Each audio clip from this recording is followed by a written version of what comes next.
Hey, Gorephobe here. Welcome to the very first episode of the Forgotten Horror Show with 1982's Humongous.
Six people stranded, cornered, hunting Humongous.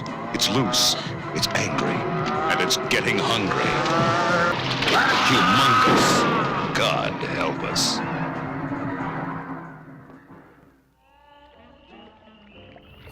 Humongous is a 1982 Canadian slasher with some monster mash elements, directed by Paul Lynch, who you know did Prom Night, and written by William Gray, which for horror fans know that he wrote 1980's The Changeling. It stars Janet Julian from the late 70s Nancy Drew Mysteries, David Wallace, who you may know from Mortuary, Janet Baldwin from the 1977 cult horror film Ruby, and Joy Bichelle, who played some small roles in, of course, Terror Train and David Cronenberg's 1986 remake of The Fly. I'm kicking this series off with Humongous because I feel like it's one of the more not only forgotten or unknown early 80s horror flicks, but very underappreciated for whatever reason. Humongous is very nostalgic for me. Since I was 9 years old, I've loved it. One of the problems is how dark it is, I think. I don't remember that being a problem on HBO when I seen it when I was a kid, but then when I got a little older, I seen it on VHS and then on the Scorpion DVD, and it was definitely more of a problem then. However, on the 2016 HD Master, it seemed to be a lot more lit up. I mean, you could see a lot more. That, of course, is from Scorpion. It's a really nice Scorpion release. There was some rumors of some audio problems, but I haven't found any on it, to be honest with you.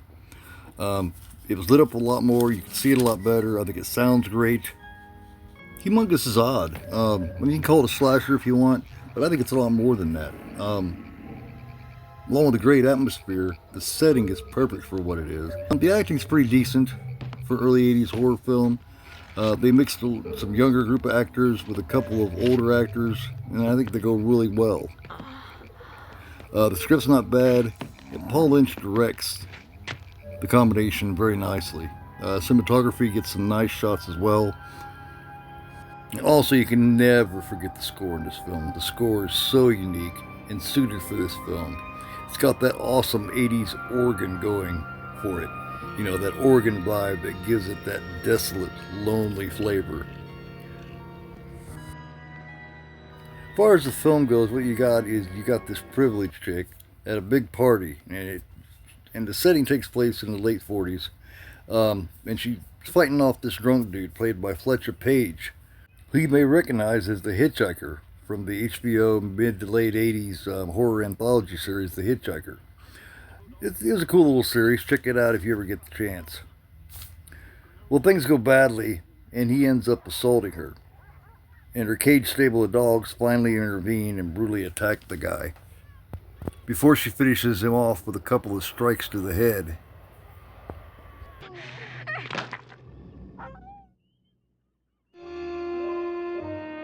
So the credits roll, then we're at present day 1982, where the Simmons siblings, Eric, his sister Carla, and their problem younger brother Nick, Fair winds all the way, Captain? his girlfriend Donna, and Eric's girlfriend, which is our lead protagonist and final girl, Sandy, played by Janet Julian, plan to take the boat out for a joyride and have some fun. You find out rather quickly that Nick has problems in a toxic relationship with Donna and pretty much everyone else involved, especially his brother that he has a sibling rivalry with, Eric. Later on that night, they're about to hit the sack, and they come across a dude stranded in a little boat named Bert. Like that. No, not that Bert. And then the younger brother Nick gets jealous of him. On this night, it causes some catastrophic problems when he gets pissed that Donna doesn't want to give him any poontang because he's being such a douchebag. He decides that the party is over since he's not getting his way, and they're all going back home. You're not the only one who can do things. And ends up crashing the boat into some rocks, stranding them all on an island. What island? The island is what they call Dog Island.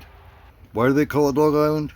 Because of all the dog barks that people hear. They never seem to see anyone on this island, but they do hear a constant dog barking, which hence gives it the nickname Dog Island.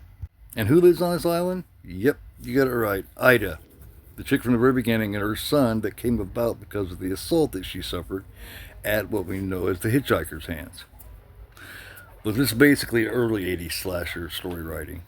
It's not original in today's scope, but for 1982 we hadn't seen it a whole lot yet.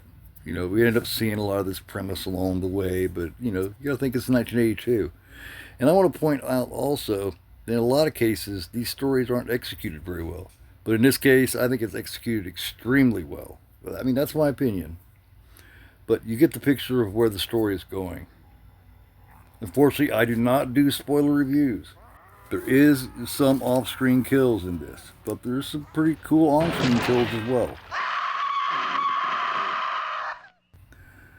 My advice is to find a copy of it that has the 2016 HD Master. The Scorpion Blu-ray has it. And there's also a good, clear, brighter version of it right here on YouTube. I'll put the link in the description. But yeah, go ahead and check it out. In my opinion, Humongous is a quintessential early 80s horror at some of its That's the man in the best. painting. Yeah, her father. Here's her old family. And it's a lot of fun. I really enjoy it, and I always have. How many GAPs do I give it? What kind of rating do I give it out of 10? Man. Depending on the day, but I think today, I think I'd give it a good 7 out of 10 GAPs. Maybe 8 on a good day. But I highly recommend it.